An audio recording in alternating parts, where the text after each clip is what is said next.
Hey guys, so it is day 7 of my entrepreneurial journey. I had done the video a while back. You guys know I was sharing the series on social media, but what happened was the video needed to be redone. All right, so I'm just getting a chance to do it. My apologies for the delay, but we are finally back to it. So we're on day 7 of my entrepreneurial journey, and the last thing I wanted to share with you, as I shared some snippets on my entrepreneurial journey, is that I started my business while I was working, right? So for those of you who are still in full-time, who are doing entrepreneurship, you're still in a full-time job, a 9 to 5, I want to share this tip with you.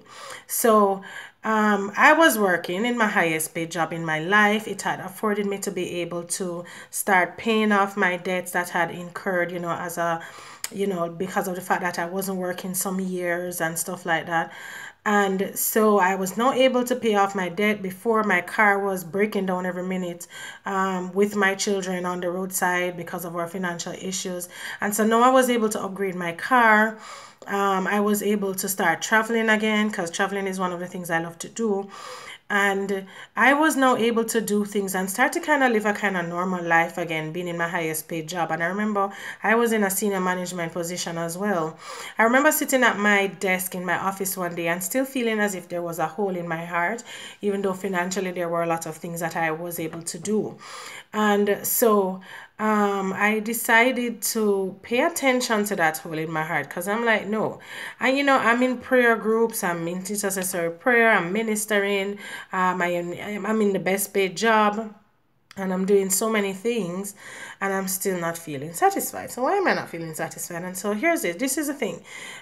Whatever you were created to do, it doesn't matter how you're going to run from it, you will have to go back to it. And it's going to be linked to your entrepreneurship and your money.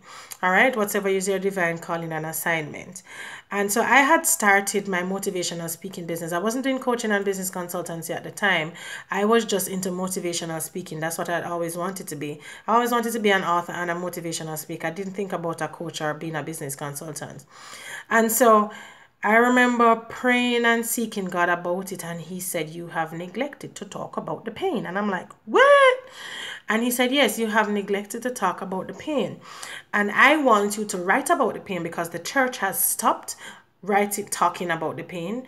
We're too prideful to talk about the pain. We don't talk about the fact that we were raped, that we were molested, that we were abused. These things are taboo. They're not spoken about. And that is why the world is hurting. He said, the church has failed me, and I want you to write about the pain. And I'm like, God, I don't want to write about the pain because the fact that I am from a cult-sect church, I'm ostracized from my immediate family. I was abused as a child. I was terrified of the church because that church, they don't like you to talk about them negatively, and they will hunt you down. They did try to stop me from writing my book. But here's what I'm saying. Because of all of the stereotypes and the repercussions that can come as a result of writing your story and the fact that you came out of that church, I did not want to do it any at all.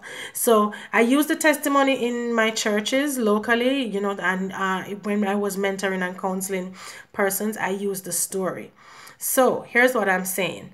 Writing that book changed my life and my business, and here we are today.